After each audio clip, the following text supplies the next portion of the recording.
स्तर पर ही अटके हुए हैं, निचले स्तर के अन्य शिष्यों को धमकाते रहते हैं। हर साल जब नए शिष्य शामिल होते हैं तो वे उनके उत्पीड़न का निशाना बन जाते हैं। केवल आकाश शिखर ही नहीं बल्कि अन्य शिखर भी मूलतः एक जैसे ही हैं। सबसे निचला स्तर हमेशा सबसे अराजक स्थान होता है। इस अराजक क्षेत्र से निकलने के लिए व्यक्ति को लगन से साधना करनी होगी, साधना के बंधनों को तोड़ना होगा और एक उच्च स्तर में प्रवेश करना होगा। निचला इलाका बहुत बड़ा था, जिसमें कई हजार बाहरी शिष्य रहते थे। दोनों ओर घरों की कतारें थीं और सड़क पर अन्य बाहरी शिष्य भी मिल जाते थे, जो कार्तिक को बुरी नजरों से देखते हुए निकल जाते थे। लगभग उतनी ही देर चलने के बाद, जितनी देर में एक अगरबत्ती जलती है, कार्तिक आखिरकार एक आंगन के सामने रुक गई। यही था निचले तल के क्षेत्र में स्थित आंगन संख्या 70। आंगन का द्वार खोलते ही सड़न की दुर्गंध उसकी नाक में भर गई और कार्तिक ने अंदर जाते हुए भौहें सिकोड़ी। आंगन छोटा था, जिसमें 4 लोग रह सकते थे। मुख्य हॉल में 2 कमरे थे और दोनों तरफ एक एक कमरा था। जब कार्तिक अंदर दाखिल हुई तो 3 युवक आंगन में बैठे अपने पैर की उंगलियां खुजला रहे थे।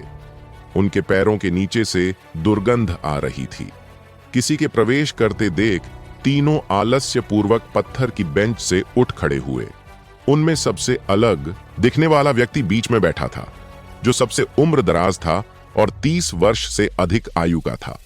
वह संभवतः 7-8 वर्षों से आजीवक संप्रदाय का सदस्य था और हमेशा निचले स्तर के क्षेत्र में ही रहता था। अरे, एक और नया मेहमान आ गया है। 3 आदमी मुस्कुराते हुए कार्तिक की ओर बढ़े और बाईं ओर के युवक ने तो हाथ बढ़ाकर कार्तिक के कंधे पर थपथपा भी दिया। अपने गंदे हाथ मुझसे दूर रखो। इससे पहले कि उसका हाथ पास भी आता, कार्तिक की बर्फीली आवाज उन तीनों के कानों में गूंज उठी। वह आजीवक संप्रदाय में साधना करने आया था और किसी तरह की परेशानी पैदा नहीं करना चाहता था। सभी को अपने अपने क्षेत्र में रहना चाहिए। आजीवक संप्रदाय में रहना केवल एक अस्थायी उपाय है। संप्रदाय द्वारा प्रतिमाह प्रदान किए जाने वाले सीमित संसाधनों के साथ वह शायद 1000 वर्षों में भी अमरलोक में वापस नहीं लौट पाएगा। चलिए अभी थोड़ी देर के लिए विराम लेते हैं। जैसे जैसे उनकी सेवा के वर्ष बढ़ते गए, इन वरिष्ठ शिष्यों को हर महीने मिलने वाले संसाधन बेहद कम होते गए और वे पहले से ही अपना गुजारा करने के लिए संघर्ष कर रहे थे। यदि कोई व्यक्ति 40 वर्ष का हो जाए और फिर भी कुछ हासिल न कर पाए, तो उसे पहले किसी खदान में मामूली कर्मचारी के रूप में काम करने या कुछ छोटे मोटे काम करने के लिए नियुक्त किया जाएगा। ये तीनों व्यक्ति अब युवा नहीं हैं। एक संप्रदाय निकम्मे लोगों को बर्दाश्त नहीं करता। आजीवक संप्रदाय के नियम अपेक्षाकृत उदार हैं। अन्य संप्रदायों में जो शिष्य 3 वर्षों में प्रगति करने में असफल रहते हैं, उन सभी को उनके व्यवसायों का प्रबंधन करने के लिए भेज दिया जाता है। उस आदमी का हाथ हवा में ही जम गया। उसके चेहरे पर तनाव छा गया। उसने नए शिष्य के इतने गुस्सैल स्वभाव की उम्मीद नहीं की थी। सीनियर ब्रदर पेमल, क्या आजकल सभी नए रंगरूट इतने ही नखरे वाले होते हैं? अपना हाथ पीछे खींचते ही उस युवक की आंखों में एक भयावह चमक दिखाई दी। बीच में खड़े सबसे बुजुर्ग व्यक्ति का नाम पेमल था और बाकी 2 का नाम रियाज और रुनाल था। यह रियाज था जिसने बात की। उसकी मुस्कान धीरे धीरे जम गई और उसकी जगह एक क्रूर भाव आ गया। बक बक। पेमल अचानक एक भयावह अंदाज में हंसा, जिससे सभी के रोंगटे खड़े हो गए। हम हर तरह के विरोध से निपटने में माहिर हैं। हर साल नए लोग आते हैं, लेकिन अंत में वे सभी आज्ञाकारी होकर हमारे सामने घुटने टेकते हैं और हमारे पैर चाटते हैं। उनकी बातों से वे तीनों जोर से हंस पड़े। बच्चे, क्या तुमने सुना? अगर तुम यहां रहना चाहते हो तो तुम्हें घुटने टेककर हमारे पैर की उंगलियां चाटनी होंगी। रुनाल ने भी यही बात दोहराई और फिर जानबूझकर अपने जूते उतार दिए। एक दुर्गंध फैली और वह सचमुच चाहता था कि कार्तिक घुटनों के बल बैठकर उसके पैर की उंगलियां चाटे। यह सरासर घिनौना था। मैं तुम्हें एक ही सांस लेने का मौका दे रहा हूं। मेरी नजरों से तुरंत दूर हो जाओ। अब से जब भी मैं दिखाई दूं, बेहतर होगा कि तुम अंदर ही रहो। अगर तुमने चेहरा दिखाने की हिम्मत की तो मुझे असभ्य होने के लिए दोष मत देना। कार्तिक बेहद गुस्से में थी। बहुत ज्यादा गुस्से में। वह गुमनाम रहना चाहता था, लेकिन कुछ मूर्ख बार बार आकर उसे अपमानित करते रहे। हा हा हा। कार्तिक के बोलते ही वे तीनों और भी ज्यादा बेकाबू होकर हंसने लगे, लगभग इतना हंसे कि उनकी आंखों से आंसू बहने लगे। हालांकि वे तीनों ट्रू कोर के तीसरे स्तर पर अटके हुए थे, लेकिन उन्होंने इस स्तर पर 7 या 8 वर्षों तक अपने कौशल को निखारा था, और ट्रू कोर के चौथे स्तर पर अधिकांश लोग जरूरी नहीं कि उनके बराबर के हों। आज एक नए शिष्य ने ही मेरा मजाक उड़ाया। मैं इस अपमान को कैसे सहन कर सकता हूं? बच्चे, तुमने अभी जो कहा उसकी वजह से तुम्हारी मौत निश्चित है। यह संप्रदाय जानलेवा द्वंद्व युद्ध की अनुमति नहीं देता, लेकिन लड़ाई पर कोई रोक नहीं है। मैं यह सुनिश्चित करूंगा कि तुम हर दिन दहशत में जियो। पेमल के बोलने के बाद उसने अविश्वसनीय गति से कार्तिक के चेहरे पर एक मुक्का मारा। उन्होंने बिना किसी झिझक के, बिना किसी देरी के हमला कर दिया। वे सभी निर्दयी और क्रूर लोग हैं जिन्होंने वर्षों से अनगिनत नए शिष्यों को धमकाया है। यह वर्ष काफी खास है। बहुत कम शिष्यों ने निचले स्तर के क्षेत्रों में प्रवेश किया है।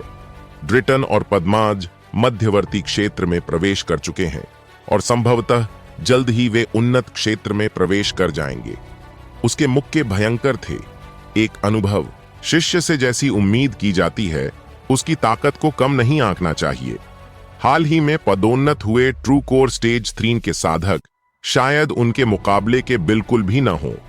उनकी ट्रू ची की शुद्धता एक सामान्य ट्रू कोर स्टेज 4 के साधक की तुलना में भी कहीं अधिक समृद्ध है। इससे भी ज्यादा डरावनी बात यह है कि वे दिन रात अभ्यास करके अपनी मार्शल आर्ट की कला को निखारते हैं, हजारों बार अभ्यास करते हैं। साधारण चालों को भी असाधारण रूप दिया जा सकता है। कई नए शिष्य शामिल होने के बाद इन वरिष्ठ शिष्यों को नाराज करने के इच्छुक नहीं होते हैं और उनकी कृपा पाने या समझौता करने की पूरी कोशिश करते हैं। कार्तिक को भागने से रोकने और उसके भागने के रास्ते को अवरुद्ध करने के लिए रियाज और रुनाल दोनों ओर खड़े हो गए। दरअसल ऐसा नहीं है। कार्तिक का भागने का कोई इरादा नहीं था। वह आज ही अपना अधिकार स्थापित करना चाहता था और यह सुनिश्चित करना चाहता था कि अब से इस प्रांगण का सारा नियंत्रण उसी के हाथ में रहे। मुट्ठी पलक झपकते ही आ गई और कार्तिक के सामने प्रकट हो गई, जो शुरू में उससे ज्यादा दूर नहीं था। जैसे ही मुक्का कार्तिक पर लगने ही वाला था, रहस्यमय तरीके से दाहिना पैर अचानक ऊपर उठ गया। उन्होंने सीधे पेमल के पेट के निचले हिस्से पर निशाना साधा और उसे जोर से लात मारी। इससे पहले कि मुक्का कार्तिक के चेहरे तक पहुंच पाता, उसका दाहिना पैर अचानक आगे बढ़ गया। यह अविश्वसनीय रूप से तेज था, जैसे कोई टूटता तारा। तब पेमल का शरीर हवा में 45 डिग्री का छाप बनाते हुए ऊपर उठा और फिर आंगन के बीचों बीच बुरी तरह से जा गिरा, जिससे वह मुंह के बल जमीन पर जा गिरा। सब कुछ इतनी तेजी से हुआ कि पेमल के जमीन पर गिरने से पहले रियाज और रुनाल को प्रतिक्रिया करने का मौका भी नहीं मिला। साधना। बॉडी की दुनिया एक ऐसी जगह है जहां बलवान कमजोरों का शोषण करते हैं और केवल सबसे योग्य ही जीवित रहते हैं। यदि कार्तिक को जीवित रहना है तो उसे आम लोगों से कहीं अधिक असाधारण तरीके अपनाने होंगे। पहला कदम दमन है। उसे मार डालो। पेमल खून से लथपथ चेहरे के साथ जमीन से उठा। कार्तिक ने पहले ही अपना लात रोकने की कोशिश की थी। उसने आजीवक संप्रदाय में अपने पहले ही दिन किसी की हत्या कर दी ताकि उसकी बदनामी न हो। चूंकि वे पश्चाताप नहीं दिखाते, इसलिए उनके असभ्य व्यवहार के लिए उन्हें दोष न दें। रियाज और रुनाल लड़खड़ाए, फिर दोनों ओर से हमला किया। उनकी हथेलियां वार कर रही थीं और मुट्ठियां कुचल रही थीं। दोनों अनुभवी शिष्य थे और उनकी शक्ति को कम नहीं आंका जाना चाहिए। साधारण नए शिष्यों से निपटना तो बहुत आसान होता, लेकिन दुर्भाग्यवश उनका सामना कार्तिक से हो गया और उनका अंत अच्छा नहीं होना तय था। बैंग बैंग, 2 और कदम, 2 परछाइयों की तरह पल भर में गुजर गए। आह आह। रियाज और रुनाल सुअरों की तरह चीख रहे थे, पेट पकड़कर जमीन पर लौट रहे थे। कार्तिक ने उनके ऊर्जा केंद्र को नष्ट तो नहीं किया था, लेकिन उन्हें एक पतला घाव दे दिया था, जिसकी वजह से वे जीवन भर इसी हालत में रहेंगे। यदि दरारों की मरम्मत नहीं की गई तो समय बीतने के साथ साथ साधना का स्तर भी गिरता जाएगा। 3 साल बाद वह ट्रू कोर रील में प्रवेश कर सकता है।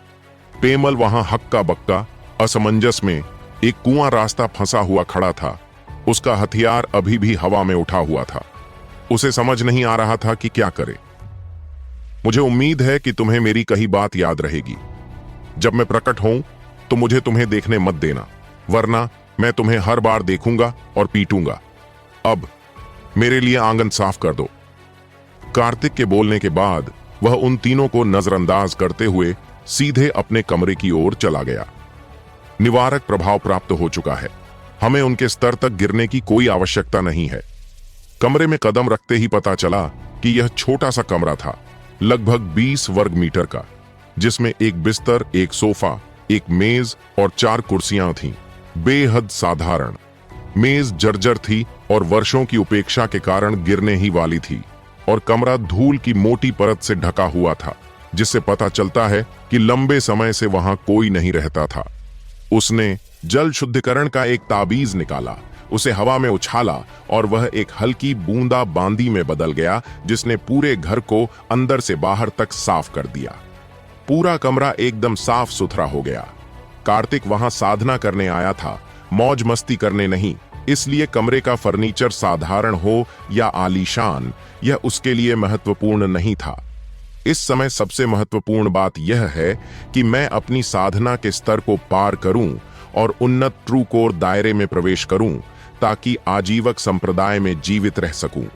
खुद को ठीक से स्थापित करने से पहले ही उसने न केवल निम्न स्तर के शिष्यों को नाराज कर दिया, बल्कि अप्रत्याशित रूप से ड्रिटन और पद्माज के क्रोध का भी शिकार हो गया।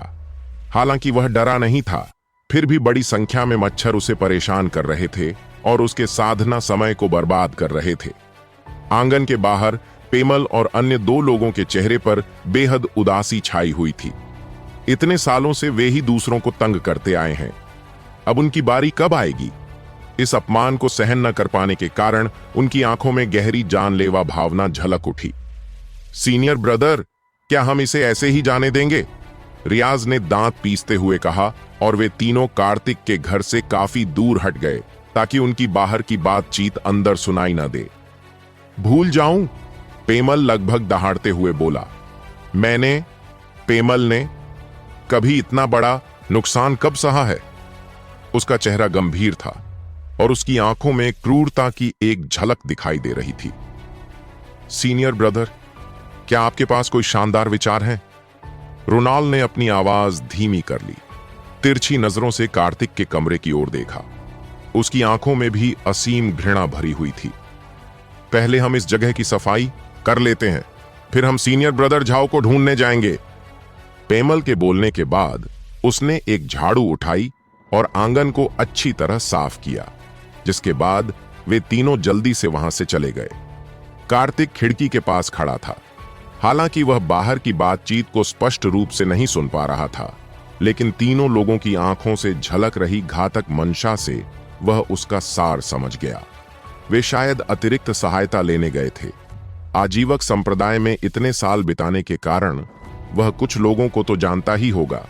जब तक स्वर्गीय गहरो क्षेत्र से कोई नहीं आता, कार्तिक को बिल्कुल भी डर नहीं है। जितना ज्यादा मिले उतना अच्छा, क्योंकि उसे मध्यम श्रेणी के स्पिरिट स्टोन की सख्त जरूरत है। हर बार उच्चतर स्तर पर पहुंचने के साथ आवश्यक संसाधन और भी भयावह होते जाते हैं। शून्य में मौजूद आध्यात्मिक ऊर्जा आदिम डिवोरिंग हेवन तकनीक के प्रत्येक अवशोषण और उत्सर्जन के लिए पर्याप्त नहीं है। उनकी अनदेखी करते हुए उसने डिब्बे से सामान निकाला और आजीवक संप्रदाय के शिष्यों का बाहरी वस्त्र पहन लिया। उसने स्पिरिट स्टोन को अपने थैले में रखा और सर्वोत्तम द्वारा दी गई मार्शल आर्ट की नियमावली और साधना तकनीक की किताब निकाली। सर्वोत्तम ने उसे जो साधना तकनीक सिखाई थी, उसे किंगशिया दिव्य कौशल कहा जाता था, जो बुरी तो नहीं थी, लेकिन आदिम भक्षण स्वर्ग तकनीक के मुकाबले कुछ भी नहीं थी। यह एक ऐसी तकनीक थी जिसे उपहार के रूप में दिया जा सकता था, और आमतौर पर यह एक साधारण और महत्वहीन चीज होती थी। मार्शल आर्ट तलवारबाजी की तकनीक है लेकिन कार्तिक कृपाण की तकनीक का अभ्यास करता है। उसके लिए तलवारबाजी में जाना असंभव नहीं है। इसके लिए उसे कोई अतिरिक्त प्रयास करने की आवश्यकता नहीं है। चाहे तलवारबाजी हो या कृपाण, लक्ष्य तो मारना ही है। आजीवक संप्रदाय के लगभग सभी बाहरी शिष्यों ने इसकी अपनी अपनी साधना तकनीकों का अभ्यास किया है। प्रथम संप्रदाय प्रमुख द्वारा सृजित लघु रूपता तकनीक का अभ्यास केवल मुख्य शिष्य ही कर सकते हैं। लघु रूपी कौशल का उच्चतम स्तर केवल स्वर्गीय गैंग क्षेत्र के शिखर तक ही विकसित किया जा सकता है। आदिम भक्षण स्वर्ग तकनीक अविश्वसनीय रूप से गहन है, इसलिए मैं फिलहाल साधना विधि के मामले को एक तरफ रख देता हूं और इसे बदलने का मेरा कोई इरादा नहीं है। मार्शल आर्ट की आखिरी किताब उठाते हुए उसमें तलवार चलाने की एक और तकनीक लिखी थी, जो सर्वोत्तम द्वारा दी गई तकनीकों से कहीं घटिया थी। आखिरकार वह आजीवक संप्रदाय में नया था और वे उसे उच्च स्तर की कोई चीज दे ही नहीं सकते थे। उच्च स्तरीय मार्शल आर्ट कौशल हासिल करने के लिए अंक अर्जित करने का प्रयास करें और उन्हें स्वर्ग श्रेणी के मार्शल आर्ट कौशल के लिए भी विनिमय करें। एकमात्र उपयोगी वस्तु स्पिरिट स्टोन है। सब कुछ त्याग दें, अपने मन को शांत करें और आदिम स्वर्ग भक्षण तकनीक का अभ्यास शुरू करें। जैसे ही यह सक्रिय हुआ, आसपास की आध्यात्मिक ऊर्जा बाढ़ की तरह आंगन में उमड़ पड़ी, जिससे कार्तिक के ऊपर आध्यात्मिक बादलों की एक मोटी परत दिखाई दी। इस अद्भुत दृश्य ने अनेकों का ध्यान आकर्षित किया। भला किसके पास इतनी भयानक आध्यात्मिक ऊर्जा को आत्मसात करने की इतनी महान क्षमता थी? लोग बस उत्सुक हैं। यह बाहरी शिष्यों का क्षेत्र है। भला इस जगह पर कौन ध्यान देगा? उच्च स्तरीय क्षेत्रों में शिष्यों के लिए यह एक ऐसी जगह है जहां केवल सबसे निचले स्तर के लोग ही रह सकते हैं। आंतरिक शिष्य बाहरी शिष्यों को नमस्कार करने की जहमत तक नहीं उठाते। यह एक स्तरित विकास प्रणाली है जिसमें बहुत स्पष्ट स्तर हैं।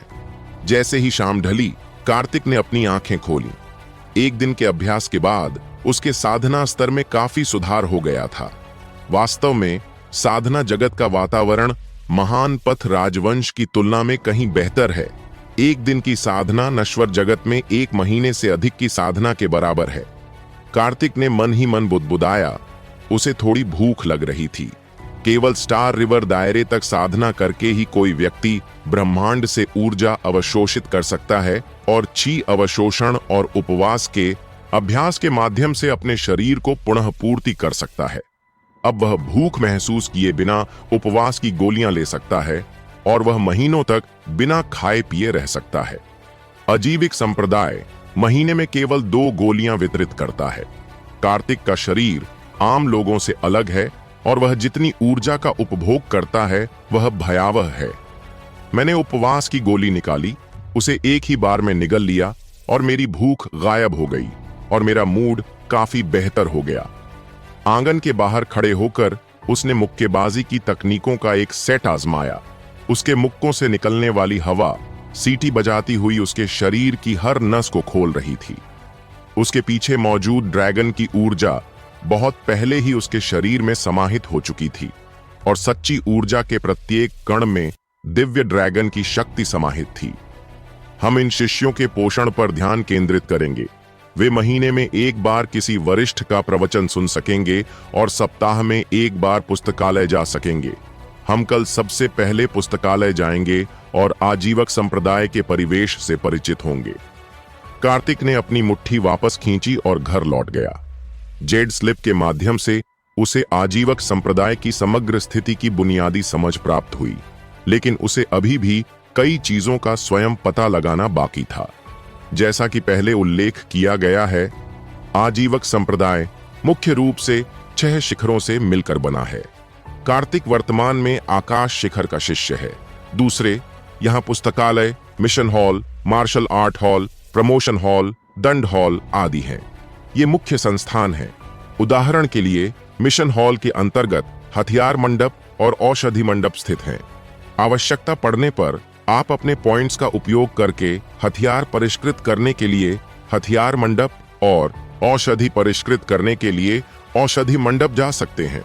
आप पॉइंट्स का उपयोग करके सीधे गोलियां भी रिडीम कर सकते हैं, जो बहुत सुविधाजनक है।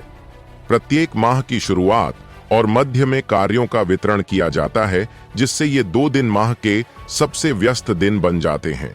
यह संप्रदाय आलसी लोगों का समर्थन नहीं करता। आपको हर महीने 10 अंक देने होंगे ताकि आपको आध्यात्मिक पत्थर प्राप्त हो सके। अगर कार्तिक अगले महीने भी 500 मध्यम श्रेणी के स्पिरिट स्टोन प्राप्त करना जारी रखना चाहता है तो उसे 10 पॉइंट का भुगतान करना होगा। इन गिरजाघरों के अतिरिक्त उपदेश कक्ष, शिक्षण कक्ष आदि भी स्थापित किए गए थे। जब तक आपके पास पर्याप्त अंक हैं, आप नवजात आत्मा क्षेत्र में किसी बुजुर्ग से उपदेश देने का अनुरोध कर सकते हैं, जो निश्चित रूप से आपको ज्ञान प्रदान करेगा। यहाँ martial art hall, sparring hall और कल्टीवेशन हॉल जैसे अनगिनत सहायक स्थान हैं, जिनमें न केवल अच्छी तरह से सुसज्जित प्रशिक्षण कक्ष हैं, बल्कि मार्शल आर्ट कौशल में तेजी से सुधार करने के लिए विभिन्न प्रकार के स्थान भी हैं। संक्षेप में कहें तो एक प्रमुख संप्रदाय एक संपूर्ण दुनिया के समान है। यहाँ जीवित रहने के लिए आपको पहले त्याग करना होगा। यह संप्रदाय आपको व्यापक सेवाएं प्रदान करता है। यह निश्चित रूप से आलसी लोगों के समूह का समर्थन करने का स्थान नहीं है। किसी शक्तिशाली संप्रदाय का समर्थन होना अच्छी बात है। जब ये शिष्य बाहर जाते हैं तो उनका रुतबा और स्थान अलग होता है। विशेषकर शीर्ष 10 संप्रदायों के शिष्यों के साथ सभी लोग आदर और शिष्टाचार से पेश आते हैं। संक्षेप में कहें तो सब कुछ कौशल पर निर्भर करता है। भोर होते ही कार्तिक आंगन से बाहर निकला। रास्ता कुछ अपरिचित सा था और स्काई चोटी उसकी कल्पना से कहीं अधिक विशाल थी। यह कोई एक पर्वत शिखर नहीं, बल्कि एक पर्वत श्रृंखला है जिसमें लगभग 1 लाख बाहरी शिष्य हैं। यह बिल्कुल स्वाभाविक है कि वे एक दूसरे को नहीं जानते। कई शिष्यों से पूछने के बाद अंततः उन्हें पुस्तकालय का स्थान पता चल गया। ज्ञान आत्मसुधार का सर्वोत्तम माध्यम है। आजीवक संप्रदाय में अपने पहले दिन कार्तिक ने साधना करने में जल्दबाजी नहीं की। इसके बजाय उन्होंने अपने ज्ञान का विस्तार करने पर ध्यान केंद्रित किया। वह ट्रू मार्शल कॉन्टिनेंट से बिल्कुल अपरिचित था और नेहा से उसे जो कुछ भी पता था वह बहुत कम था। 10 मंजिला ऊंचा यह विशाल और भव्य हॉल न केवल आकाश शिखर के शिष्यों के लिए है, बल्कि सभी 6 शिखरों के शिष्यों के लिए भी है। क्योंकि सुबह का समय था, इसलिए अनगिनत शिष्य पढ़ने आए, जिनकी संख्या लगभग 5-6 हजार थी। ऐसा लगता है कि ज्ञान प्राप्त करने की इच्छा रखने वाले केवल कार्तिक ही नहीं थे। इसे 4 प्रवेश और निकास द्वारों में विभाजित किया गया है। उत्तरी प्रवेश द्वार बाहरी शिष्यों के लिए, पश्चिमी प्रवेश द्वार आंतरिक शिष्यों के लिए, दक्षिणी प्रवेश द्वार मुख्य शिष्यों के लिए और पूर्वी प्रवेश द्वार सच्चे शिष्यों के लिए है। इसका मुख्य उद्देश्य छात्रों को सही दिशा में ले जाना है। कार्तिक लोगों की भीड़ का अनुसरण करते हुए 1 घंटे तक कतार में खड़ा रहा। आखिरकार उसकी बारी आई। प्रवेश द्वार पर एक चेक पॉइंट है। हर कोई प्रवेश करने और अवलोकन करने के लिए योग्य नहीं है। इसके लिए 5 अंक आवश्यक हैं। द्वार के एक ओर एक विशाल पत्थर का स्तंभ खड़ा है, जिस पर अनगिनत सुंदर आध्यात्मिक आकृतियां उकेरी गई हैं। प्रवेश करने के इच्छुक शिष्य केवल अपनी टोकन को इस स्तंभ की ओर इंगित करके 5 बिंदु निकाल सकते हैं और उन्हें स्तंभ में डालकर पुस्तकालय में प्रवेश प्राप्त कर सकते हैं। कृपया अंक दर्ज करें। पुस्तकालय के प्रभारी कर्मचारी ने कार्तिक की ओर देखा और उसे पत्थर के स्तंभ में अंक जमा करने का निर्देश दिया। प्रत्येक व्यक्ति द्वारा अर्जित अंक संप्रदाय टोकन में दर्ज किए जाते हैं। कार्तिक के टोकन में फिलहाल कोई अंक नहीं है। वह एक प्रमुख शिष्य है जिसे प्रशिक्षित किया जा रहा है और वह सप्ताह में 1 बार पुस्तकालय में मुफ्त में प्रवेश कर सकता है। मेरे पास कोई अंक नहीं है। कार्तिक ने अपनी नाक छुई और असहाय सा दिखने लगा। वह कहने ही वाला था कि वह एक प्रमुख शिष्य है जिसे पदोन्नति के लिए तैयार किया जा रहा है। तभी अचानक प्रबंधक ने उसे रोक दिया। कोई अंक नहीं। यह सुनकर कि कोई अंक नहीं मिले, प्रभारी स्टीवर्ड अचानक खड़ा हो गया और नाखुश दिखाई दिया। उनके पीछे लंबी कतार लगी हुई थी और प्रवेश द्वार पर पहुंचते ही वे बिना रुके अपने पॉइंट कार्ड निकाले और सीधे पुस्तकालय में प्रवेश कर गए। जब कार्तिक की बारी आई तो वह अचानक अटक गया और पीछे से कई नाखुश आवाजें आने लगीं। क्या हो रहा है? बिना किसी पॉइंट के तुम यहां क्यों हो? यहां से दफा हो जाओ। कार्तिक के ठीक पीछे एक युवक ने जोर से चिल्लाया। आजीवक संप्रदाय में एक सच्चे कोर स्टेज 3 के साधक का दर्जा बेहद निम्न होता है, जो एक साधारण शिष्य से थोड़ा ही ऊपर होता है। बोलने वाला युवक ट्रू कोर दायरे के 5वें स्तर पर था, इसीलिए उसका इतना अहंकारी होना कोई आश्चर्य की बात नहीं थी। सेवक ने कार्तिक को गुस्से से घूरा, उसकी आंखों में जानलेवा इरादा भरा हुआ था। किसी की हिम्मत कैसे हुई उसके इलाके में दखल देने की? अपना टोकन लो और यहां से निकल जाओ। पंजीकरण विभाग के प्रभारी पादरी ने कार्तिक की ओर देखा तक नहीं और उसे जल्दी से चले जाने को कहा, ताकि अन्य लोगों को अपनी किताबें पढ़ने में देरी न हो। कार्तिक के चेहरे पर क्रोध की झलक दिखाई दी। उसके बोलने से पहले ही टोकन मेज पर रख दिया गया और सेवक ने बिना देखे ही उसे रास्ते से हटने को कहा। आखिर सेवक उसे क्या समझता था? कृपया ध्यान से देखें। मुझे बिना किसी पॉइंट की आवश्यकता के सप्ताह में एक बार पुस्तकालय में प्रवेश करने का अधिकार है। उसने टोकन को मेज पर जोर से पटका और इस बार भीड़ में हंगामा मच गया। कल 6 प्रमुख शिष्यों को प्रशिक्षित किए जाने की खबर बाहरी संप्रदाय में पहले ही फैल चुकी थी, जो कि पिछले वर्षों में कभी नहीं देखी गई एक मिसाल थी।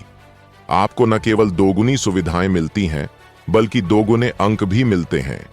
आप बिना अंकों के पुस्तकालय में प्रवेश कर सकते हैं और इससे भी आश्चर्यजनक बात यह है कि आपको महीने में एक बार किसी वरिष्ठ विद्वान से मुफ्त व्याख्यान सुनने का अवसर मिलता है। प्रभारी सेवक ने भौहें चढ़ाईं। उसे पहले ही खबर मिल गई थी कि 6 लोग बिना किसी अंक की आवश्यकता के पुस्तकालय में प्रवेश कर सकते हैं, लेकिन उसने कार्तिक के साधना स्तर के इतने कम होने की उम्मीद नहीं की थी। बच्चे, क्या तुम्हारा दिमाग खराब हो गया है? मैंने सुना है कि जिन शिष्यों को हम इस बार तैयार करने पर ध्यान केंद्रित कर रहे हैं, वे सभी बहुत शक्तिशाली हैं, सच्चे मूल क्षेत्र के 6ठे स्तर पर हैं। तुम, जो केवल 3रे स्तर के सच्चे मूल क्षेत्र के साधक हो, यहाँ केवल संख्या पूरी करने के लिए हो। उसके आसपास मौजूद लोगों में हंसी फूट पड़ी, क्योंकि उन्हें लगा कि कार्तिक बढ़ा चढ़ाकर बोल रहा है और इससे बचने की कोशिश कर रहा है। वे सभी कार्तिक को दूसरों की मुसीबत पर खुशी भरी निगाहों से देख रहे थे। प्रबंधक को धोखा देना एक गंभीर अपराध था। मैंने साहसी लोगों को देखा है, लेकिन पुस्तकालय के स्टीवर्ड को धोखा देने की इतनी धृष्टता मैंने पहले कभी नहीं देखी। देखते हैं उसकी मौत कैसे होती है। पुस्तकालय के कर्मचारियों में से कर्मचारी कौ सबसे कठिन और साथ ही सबसे कठोर व्यक्ति था। जल्दीबाजी करने के बजाय सभी लोग एक तरफ खड़े होकर शो देखने लगे, यह सोचकर कि उनके पास काफी समय है। सैकड़ों निगाहें दुर्भावना से जलती हुई कार्तिक के चेहरे पर टिकी हुई थीं। स्मैक! डीकन कौ ने गुस्से में अपना हाथ मेज पर पटका, जिससे कार्तिक का टोकन लगभग उड़ ही गया और उसका चेहरा एकदम ठंडा पड़ गया। बच्चे, तुम किस पहाड़ से हो और तुम्हारा नाम क्या है? यह प्रवर्तन हॉल को सूचित करने के लिए है कि वह कार्तिक को गिरफ्तार करे और संप्रदाय के नियमों का उल्लंघन करने के लिए उसे दंडित करे। उसका लहजा बेहद असौदापूर्ण था।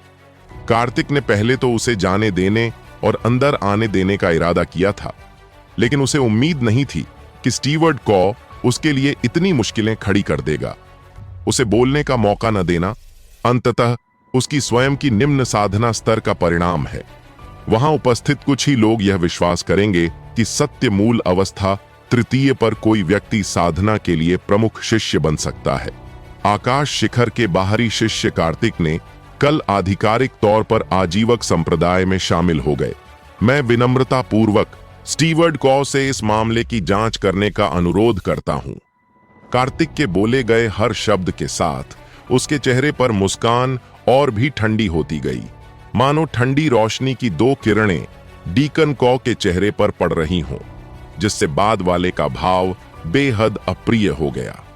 वह कार्तिक की आंखों में देखने की हिम्मत नहीं कर पा रहा था, मानो वह 2 जहरीले सांपों से घिरा हुआ हो और अगर वह सावधान नहीं रहा तो वे उसे खा जाएंगे। उस भावना ने उसे बहुत असहज कर दिया। केवल ट्रू कोर स्टेज 3 ही उसे दबाव में डाल रहा था। मुझे लगता है मैंने यह नाम पहले भी सुना है। कल जिन शिष्यों को प्रशिक्षण दिया जा रहा था उनमें से एक का नाम कार्तिक था। क्या यह वही हो सकता है? दूर से एक आश्चर्यचकित आवाज आई।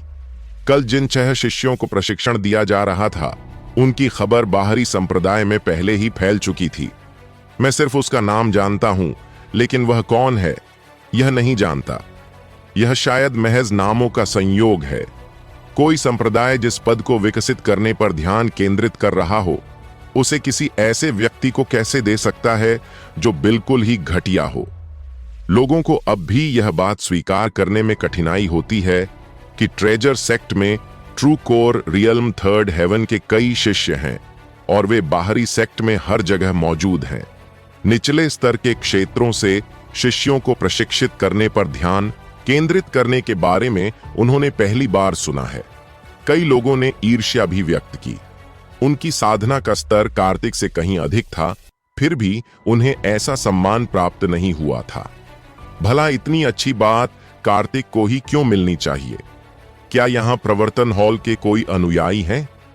कार्तिक के साथ बहस करने में समय बर्बाद न करने की इच्छा रखते हुए डीकन कौ ने भीड़ को पुकारा। प्रत्येक पर्वत शिखर से कुछ शिष्यों का चयन किया जाएगा जिन्हें प्रवर्तन हॉल में शामिल किया जाएगा, ताकि नियमों का उल्लंघन करने वाले शिष्यों को गिरफ्तार किया जा सके। मैं सलाम हूं, प्रवर्तन हॉल का एक शिष्य। क्या हुआ? लगभग 27 या 28 वर्ष का एक युवक 100 मीटर दूर से चलकर आया।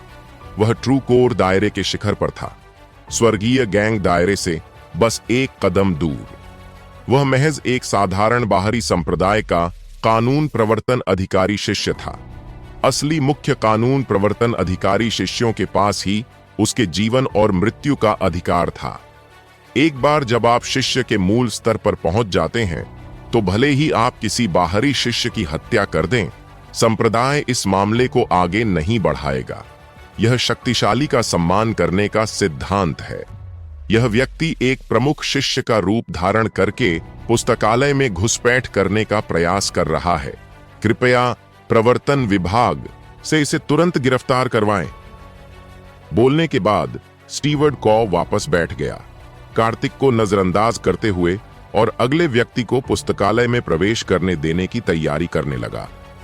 कार्तिक केवल किताबें पढ़ने के लिए पुस्तकालय में प्रवेश करना चाहता था, लेकिन उसने इतनी परेशानी खड़ी कर दी कि प्रवर्तन हॉल के शिष्यों का ध्यान भी आकर्षित कर लिया। बच्चे, मेरे साथ आओ, सलाम यिन ने भयावह भाव से कहा। प्रवर्तन सभागार में प्रवेश करने के बाद कार्तिक की कोई राय नहीं रह गई थी। यदि वह सजा से बचना चाहता था तो उसे प्रवर्तन सभागार के इन शिष्यों को आज्ञाकारी रूप से भेंट देनी ही थी। इन 6 पर्वतीय चोटियों में से प्रत्येक वर्ष में एक बार कानून प्रवर्तन हॉल के लिए शिष्यों की भर्ती का अवसर प्रदान करती है, जो अनगिनत शिष्यों को आकर्षित करती है, जो उनमें से एक बनने के लिए हर संभव प्रयास करते हैं। प्रवर्तन कार्यालय अपनी अत्यधिक आय के लिए कुख्यात है। हर किसी से छोटी मोटी गलतियां हो जाती हैं, और अगर ये गलतियां कानून प्रवर्तन विभाग के हाथ लग जाए तो उन्हें निश्चित रूप से इसके परिणाम भुगतने पड़ेंगे। अगर आप उन्हें थोड़ा बहुत रिश्वत दे दें तो सब आंखें बंद कर लेंगे। इतना कहने के बाद सलाम ने अपना दाहिना हाथ बढ़ाकर कार्तिक के कंधे को पकड़ लिया। वे अविश्वसनीय गति से आगे बढ़े और जबरन कार्तिक को हिरासत में ले लिया। अपने गंदे हाथ मुझसे दूर रखो। कार्तिक का बायां कंधा अचानक नीचे झुक गया और सलाम का दाहिना हाथ अपने लक्ष्य से चूक गया, जिसके परिणाम स्वरूप दोनों के बीच संक्षिप्त झड़प हुई। इससे सलाम क्रोधित हो गया, जो कानून प्रवर्तन हॉल का शिष्य था और उसकी इच्छाओं का उल्लंघन करने का साहस नहीं कर सकता था।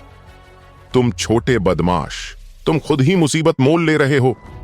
सलाम ने अपने दाहिने हाथ को एक पंजे में बदल दिया, जो बाज के पंजे की तकनीक जैसा लग रहा था। इस बार उसकी गति और भी तेज थी और उसने सीधे कार्तिक की गर्दन पर निशाना साधा।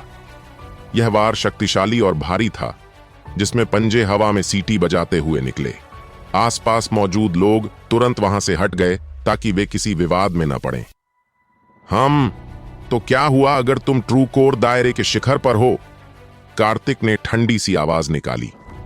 हालांकि वह एक उच्च कोटि के ट्रू कोर साधक को मार नहीं सकता था, लेकिन उसे मारना इतना आसान भी नहीं था। उसने अपने पैरों को हल्के से हिलाया और एक बार फिर सलाम के हमले से बच गया। बार बार नजरअंदाज किए जाने से सलाम बेहद नाराज हो गया था।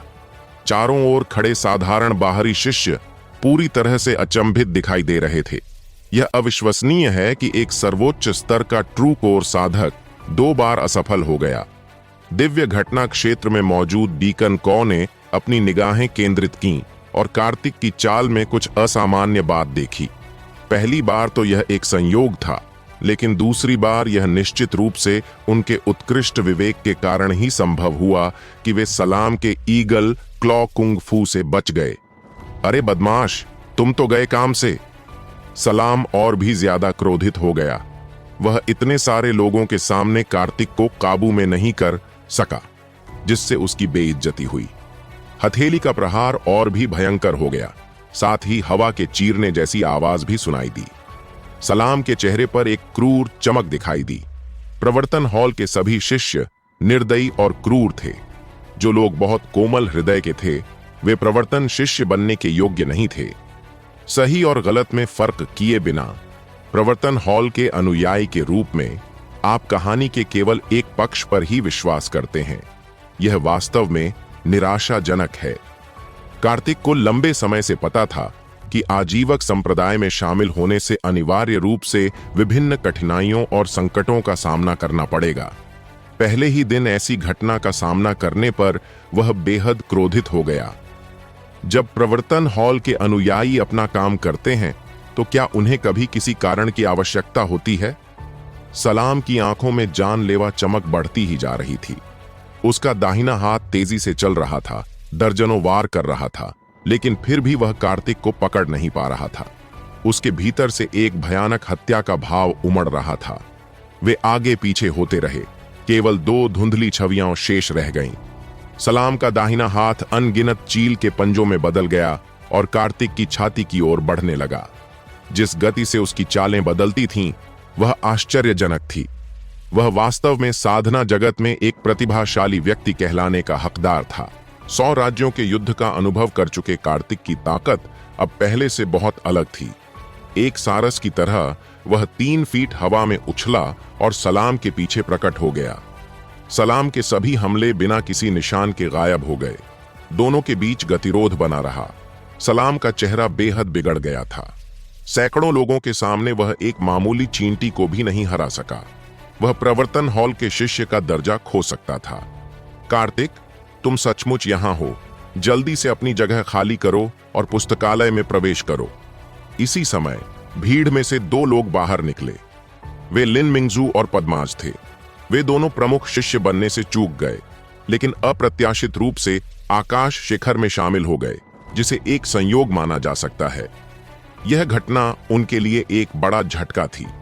वे मात्र ट्रू कोर स्टेज 3 के स्तर पर हार स्वीकार करने को तैयार नहीं थे और कार्तिक के संसाधनों को अपने पास स्थानांतरित करने की योजना बना रहे थे। चूंकि वे उस जगह के लिए नए थे, इसलिए उन्होंने ज्यादा धृष्टता दिखाने की हिम्मत नहीं की और कुछ दिनों की शांति के बाद कार्तिक से हिसाब बराबर करने की योजना बनाई। वे अप्रत्याशित रूप से पुस्तकालय के सामने मिले और तुरंत बाहर निकलकर कार्तिक से पुस्तकालय में अपनी जगह छोड़ने के लिए कहने लगे। क्या हो रहा है? क्या सच में इस बच्चे के लिए पुस्तकालय में जगह पक्की है?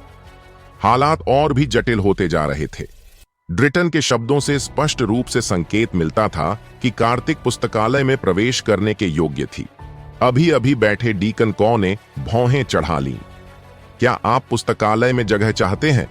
कार्तिक ने रहस्यमय ढंग से मुस्कुराते हुए अपनी आंखों में उपहास का भाव दिखाया। क्या तुम्हें लगता है कि सिर्फ इसलिए कि तुम्हें एक विशेष प्रशिक्षण स्थान दिया गया है, तुम सबको नीचा दिखा सकते हो? मैं तुम्हें बता दूं, ताकत के बिना चाहे तुम्हें सबसे बड़ा खजाना ही क्यों ना दे दिया जाए, तुम उसका आनंद नहीं ले पाओगे। पद्माज ने ठंडी हंसी हंसी, जिसका मतलब था कि वह सबको बता रही थी कि कार्तिक को वास्तव में महत्वपूर्ण प्रशिक्षण के लिए चुना गया है। वहां पूरी तरह से अफरा तफरी मची हुई थी।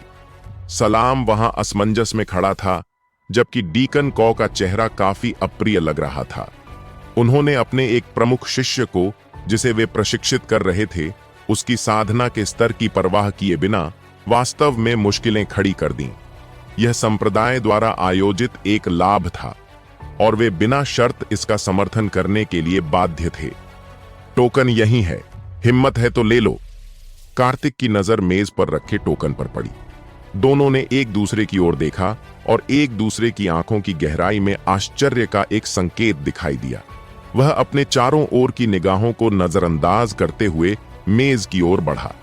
जैसे ही वे करीब आए और ड्रिटन टोकन लेने ही वाला था कि अचानक कार्तिक बोल पड़ी, सलाम, प्रवर्तन हॉल के शिष्य के रूप में किसी ने खुलेआम मेरा टोकन छीन लिया और आपने इसके बारे में कुछ नहीं किया। मैं आपका ही शिष्य हूं जिसे आप प्रशिक्षित कर रहे हैं। कार्तिक मुस्कुराई। अगर सलाम हाथ पर हाथ धरे बैठा रहता और कुछ नहीं करता तो यह उसके कर्तव्य में विफल होने के बराबर होता। अपने सामने इतने सारे लोगों को देखकर सलाम मुश्किल स्थिति में था। कार्तिक के शब्द बहुत ही शानदार थे। सलाम को आगे धकेलकर और उसकी ताकत का इस्तेमाल उसी के खिलाफ करके वे प्रवर्तन हॉल के शिष्य के रूप में उसकी स्थिति का लाभ उठाकर संकट को टाल सकते थे। पानी नाव को बहाकर ले जा सकता है, लेकिन यह उसे पलट भी सकता है। यदि सलाम निष्क्रिय बैठा रहता और कुछ नहीं करता तो यह कर्तव्य की अवहेलना के समान होता। हस्तक्षेप करना कार्तिक की मदद करने के बराबर था। सलाम बेहद निराश और गुस्से में था और वह कार्तिक को जान से मार देना चाहता था। रुकना। इतने सारे लोगों की निगरानी में सलाम ज्यादा आगे बढ़ने की हिम्मत नहीं कर पा रहा था। प्रवर्तन हॉल के शिष्य के रूप में वह कभी किसी को खुलेआम दूसरों की संपत्ति लूटने की अनुमति नहीं देता। ड्रिटन का दाहिना हाथ अचानक पीछे हट गया। उसने कार्तिक की टोकन उठाने की हिम्मत नहीं की। मैदान पर स्थिति बेहद नाजुक हो गई थी और कार्तिक की मदद के लिए सलाम का अचानक प्रकट होना वास्तव में परप्लेक्सिंग था। बहुत कम लोग जानते हैं कि कार्तिक ने प्रतिद्वंद्वी की ताकत उधार लेने की इस तकनीक का भरपूर उपयोग किया था। तुम सचमुच मेरे शिष्य हो जिसे मैं भविष्य के लिए तैयार कर रहा हूं। सलाम मुड़ा और उसकी पैनी निगाहें कार्तिक पर टिक गईं। असली, गारंटी शुदा, कार्तिक ने मुस्कुराते हुए कहा। उसके होठों पर एक ठंडी सी घृणा झलक रही थी। खुद कार्तिक के इस बयान के बाद इस बार किसी को भी उस पर शक नहीं हुआ। ड्रिटन और पद्माज के प्रदर्शन के साथ यह पुष्टि हो गई कि कार्तिक एक महत्वपूर्ण शिष्य था जिसे प्रशिक्षित किया जाना चाहिए। मुझे उम्मीद है कि आप अपना ख्याल रखेंगे। सलाम ने हताशा में अपनी मुट्ठी भींच ली। वह न केवल कार्तिक को पकड़ने में असफल रहा था, बल्कि कार्तिक ने उसका इस्तेमाल भी किया था। उसे बेहद ठेस पहुंची थी और वह जानता था कि इस समय उससे पंगा लेना ठीक नहीं है। जब मौका मिलेगा हम कार्तिक से धीरे धीरे निपटेंगे।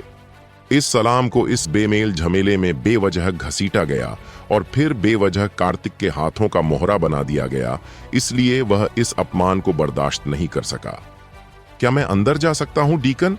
कार्तिक इस बात से अनजान था कि सलाम पहले से ही उससे द्वेष रखता था और उसने स्टीवर्ड कॉ की ओर देखा।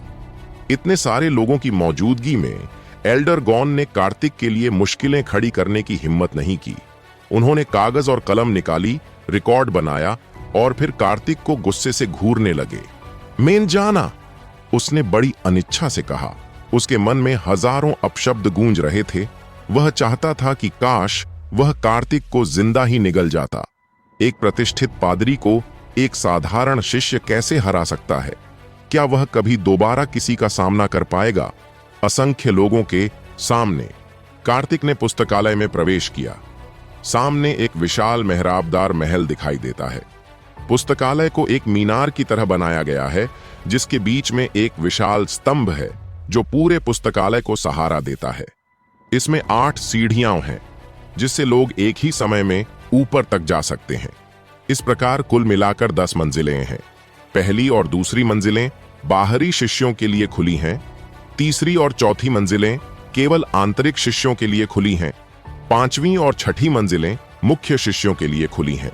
7वीं और 8वीं मंजिलें सच्चे शिष्यों के लिए खुली हैं और 9वीं और 10वीं मंजिलें संप्रदाय के सबसे महत्वपूर्ण रहस्यों को संग्रहित करती हैं।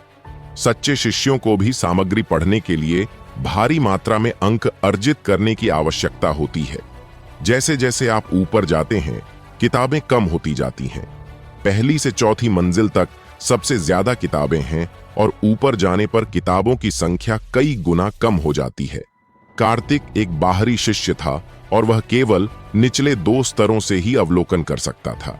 समय की कमी के कारण कार्तिक पहली मंजिल में प्रवेश करने के बाद किताबों के सागर में डूब गई। पहली मंजिल पर हजारों किताबें हैं। सामान्य गति से पढ़ने पर भी 1 महीने में उन सभी को पढ़ना संभव नहीं हो सकता है। कार्तिक के पास भूत नेत्र तकनीक है जो उसे किताबों से ज्ञान को तेजी से आत्मसात करने की क्षमता देती है। मैंने एक किताब उठाई और उसे तेजी से पलटा। हर शब्द मेरे मन के सागर में तैर रहा था। अगर कोई साधारण व्यक्ति इसे पढ़ेगा तो उसकी आत्मा निश्चित रूप से फट जाएगी और उसे 1 घंटे के भीतर असहनीय पीड़ा होगी। कार्तिक का आत्मा सागर असाधारण है। यहां तक कि साधारण स्वर्गीय गैंग क्षेत्र के साधकों के पास भी शायद इतना शक्तिशाली आत्मा सागर न हो। जब बाकी सब लोग पढ़ रहे थे तब तक कार्तिक पलक झपकते ही 1 दर्जन से अधिक किताबें पढ़ चुकी थीं और अभी भी उनके पन्ने पलट रही थीं। आप एक किताब को ज्यादा से ज्यादा 3 सांसों में पढ़ सकते हैं। पढ़ने के बाद उसे तुरंत समझने की कोशिश न करें। पहले उसे एक तरफ रख दें और वापस आकर आराम से उसका आनंद लें। आत्माओं के सुनहरे सागर के ऊपर अनगिनत शब्द तैर रहे थे, धीरे धीरे एक दूसरे में समाहित हो रहे थे। समान ज्ञान आपस में मिल रहा था और स्वाभाविक रूप से बेकार की चीजों को अलग कर रहा था। यह कितना अद्भुत आत्माओं का सागर है। यह भूत नेत्र तकनीक का कोई रहस्यमय कार्य अवश्य ही होगा। कार्तिक ने मन ही मन सोचा। जब भूत आंख तकनीक को उच्च स्तर तक विकसित किया जाता है तो इसमें अप्रत्याशित और रहस्यमय क्षमताएं आ जाती हैं। उनकी हरकत ने तुरंत ही कई लोगों का ध्यान आकर्षित कर लिया और सभी लोग उन्हें देखने लगे। मैंने पहले कभी किसी को इस तरह पढ़ते नहीं देखा। एक नजर में 10 पंक्तियां पढ़ना भी उसकी गति के बराबर नहीं है। वह कुछ ही सांसों में एक किताब पढ़ लेता था और सबके सामने वह अगरबत्ती जलने में लगने वाले समय से भी कम समय में सैकड़ों किताबें पढ़ लेता था। इस रफ्तार से तो मैं एक दिन में कम से कम 10,000 किताबें पढ़ सकता हूं। अगर मैं पहली मंजिल की सारी किताबें न भी पढ़ पाऊं तो भी उनमें से लगभग 1/3 तो पढ़ ही सकता हूं। समय बीतने के साथ साथ कार्तिक की पढ़ने की गति बढ़ती गई। क्योंकि कई पुस्तकों की विषय वस्तु बहुत समान होती है, इसलिए आत्मा के सागर में संचित शब्द आपस में मिलते रहते हैं। वह क्या कर रहा है? किताब के पन्ने क्यों पलट रहा है? एक व्यक्ति ने कहानी सुनाई और लोगों का एक समूह कार्तिक के पीछे पीछे चलने लगा। उन्होंने अपनी किताबें नीचे रख दीं और थोड़ी दूर पर इकट्ठा होकर आपस में फुसफुसाने लगे। अपने पीछे मौजूद लोगों की अनदेखी करते हुए कार्तिक किताबों की दुनिया में डूबा रहा। उसकी आत्मा के सागर में सूजन या दर्द न होने का मतलब था कि वह आत्मसात करना जारी रख सकता था। मुझे सच में नहीं पता कि उस संप्रदाय के लोग क्या सोच रहे थे। वे प्रशिक्षण के लिए एक मूर्ख को मुख्य शिष्य के रूप में क्यों चुनेंगे? पीछे से एक व्यंग्यात्मक आवाज आई। यह ड्रिटन की आवाज थी जो कार्तिक को उकसा रहा था। आक्रमण की पहल करने से हमारे खिलाफ एक आधार बन जाएगा। यदि दोनों पक्ष स्वेच्छा से युद्ध में शामिल होते हैं तो संप्रदाय हस्तक्षेप नहीं करेगा। कार्तिक को इस तरह की व्यर्थ की उकसाहटों की आदत हो चुकी थी और उसका दिल जरा भी नहीं धड़का। वह अपनी पढ़ाई में मग्न रहा। 1 घंटा बीत गया, 2 घंटे बीत चुके हैं। यह अफवाहें फैलती रहीं कि पुस्तकालय की पहली मंजिल पर एक पढ़ने वाला राक्षस प्रकट हुआ है। कार्तिक ने पूरी सुबह पहली मंजिल पर 10,000 से अधिक किताबें पढ़ने में बिताई। फिर भी ऐसा लग रहा था कि उसकी भूख शांत नहीं हुई है। उसने बची हुई किताबों पर एक नजर डाली और फिर दूसरी मंजिल की ओर देखा। पहली मंजिल पर रखी किताबों में ज्यादातर विचित्र और असामान्य घटनाओं का विवरण है। साथ ही भूगोल पत्रिकाएं, साधना क्षेत्र का वर्गीकरण, आध्यात्मिक जड़ी बूटियों और गोलियों के स्तर और हथियार बनाने और कीमिया के बारे में कुछ बुनियादी ज्ञान भी शामिल है। पूरी सुबह पढ़ने के बाद मुझे ट्रू मार्शल कॉन्टिनेंट के बारे में सामान्य जानकारी मिल गई है। जहां तक औषधियों और हथियार बनाने के ज्ञान की बात है, कार्तिक ने इस पर संक्षेप में ही चर्चा की थी। मैं दूसरी मंजिल पर गया, जहां शायद किताबें बेहतर गुणवत्ता की थीं। उसके पीछे एक बड़ी भीड़ जमा हो गई और एक झटके में वे कार्तिक के पीछे पीछे दूसरी मंजिल तक चले गए। दूसरी मंजिल पहली मंजिल से काफी छोटी है और वहां काफी लोग पढ़ रहे हैं। तीसरी मंजिल का प्रवेश द्वार बंद है और केवल विशेष शिष्य ही तीसरी मंजिल में प्रवेश कर सकते हैं। प्रवेश द्वार पश्चिम दिशा में है।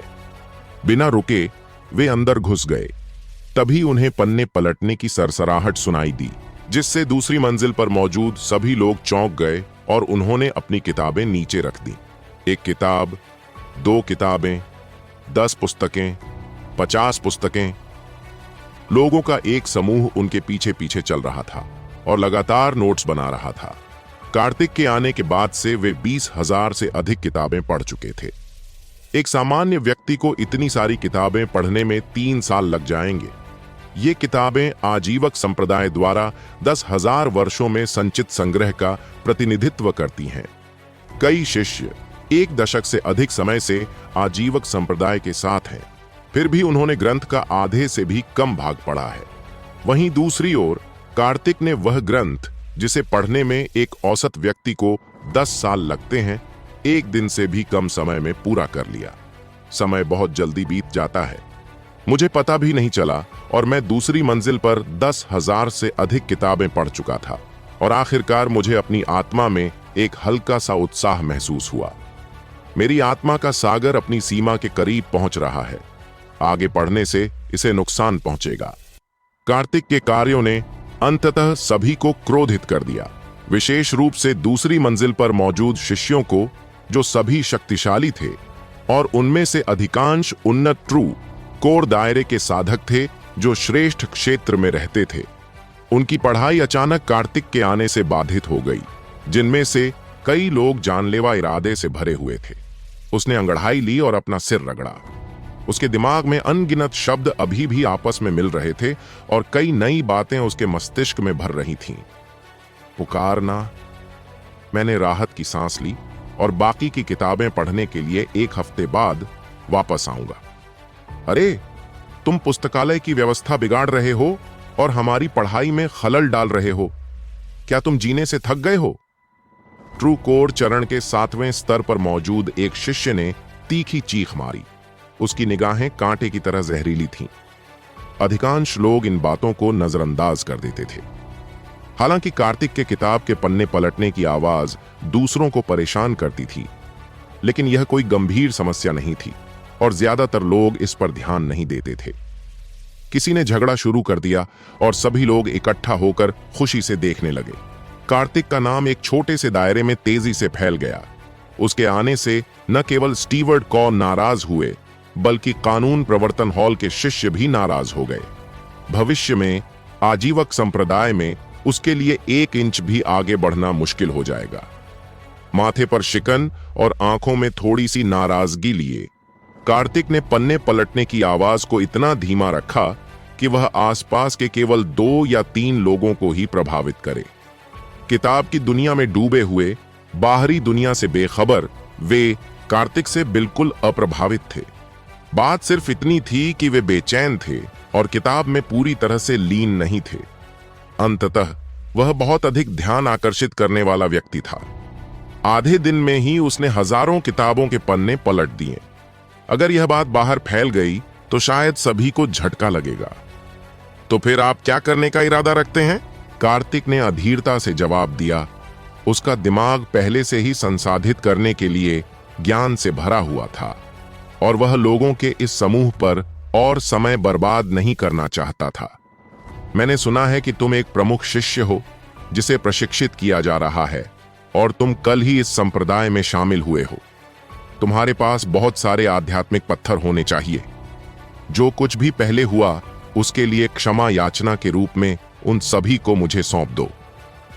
ट्रू कोर चरण के 7वें स्तर पर मौजूद इस शिष्य की आंखों में एक मुस्कुराती हुई झलक थी।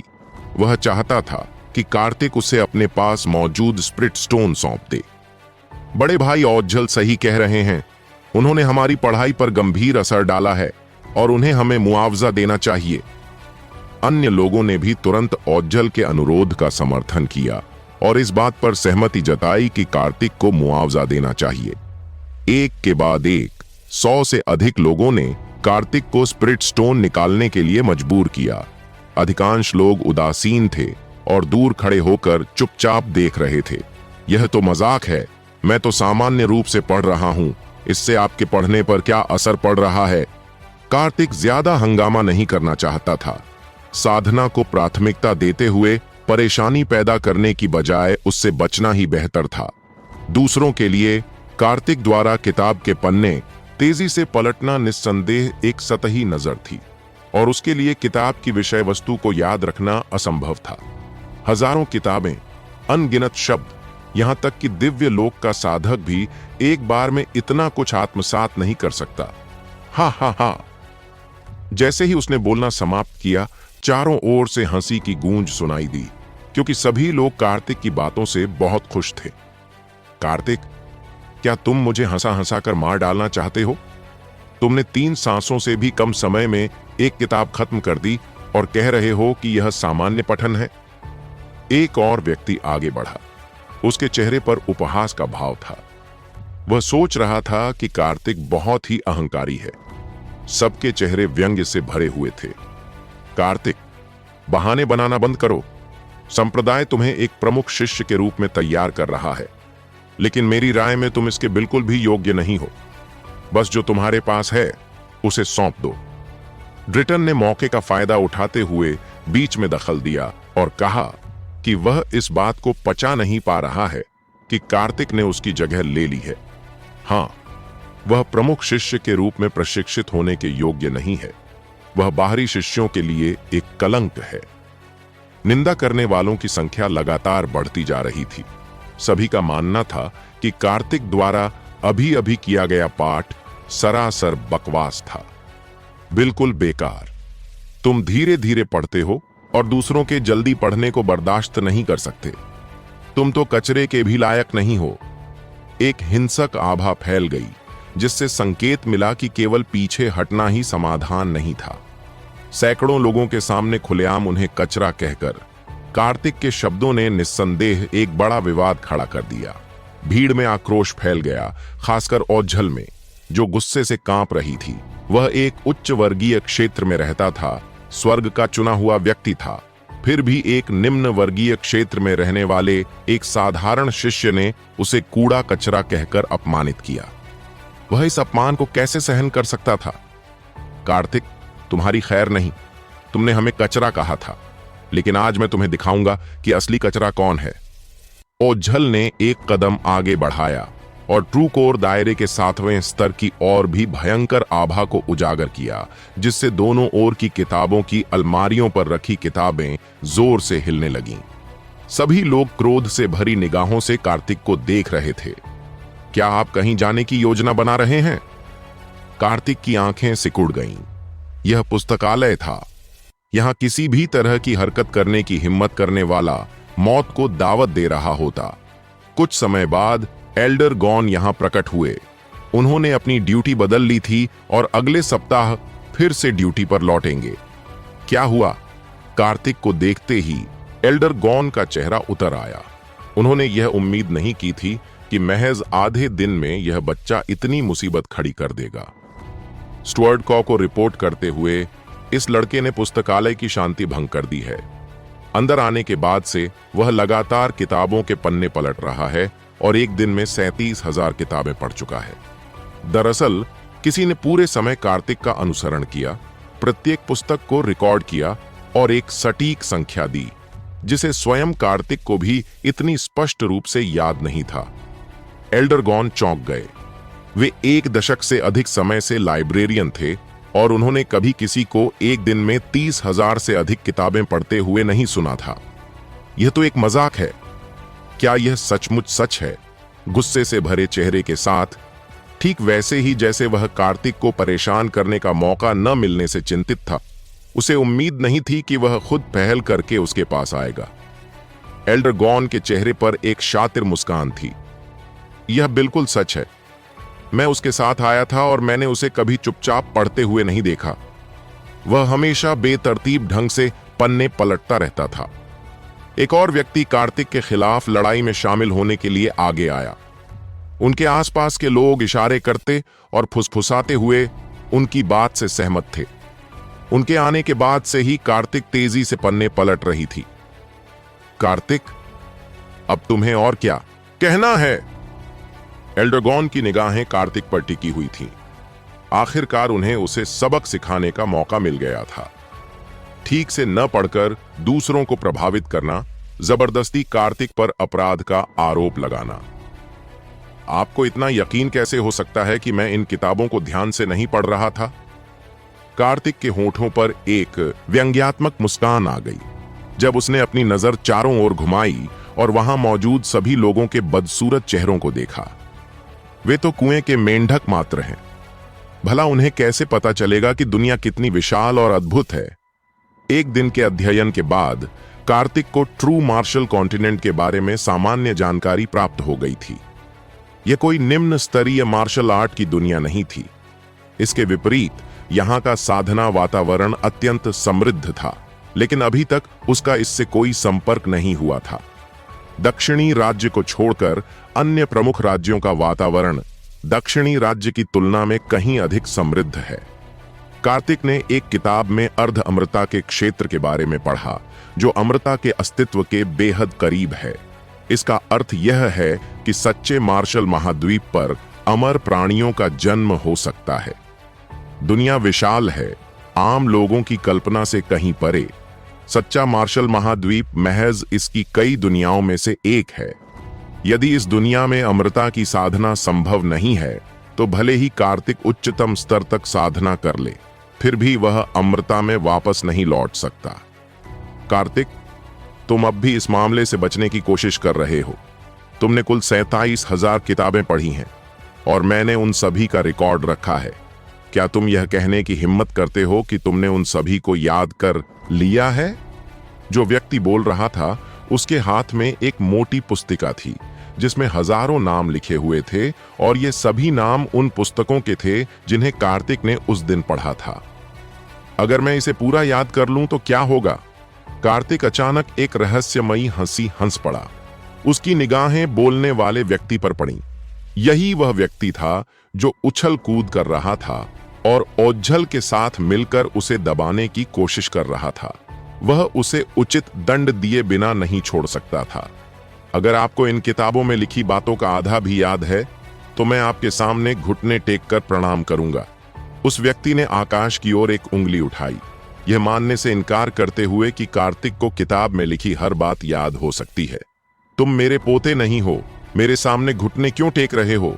चलो इसके बजाय एक शर्त लगाते हैं। कार्तिक के बोलने के बाद उसके होंठों पर मुस्कान आ गई।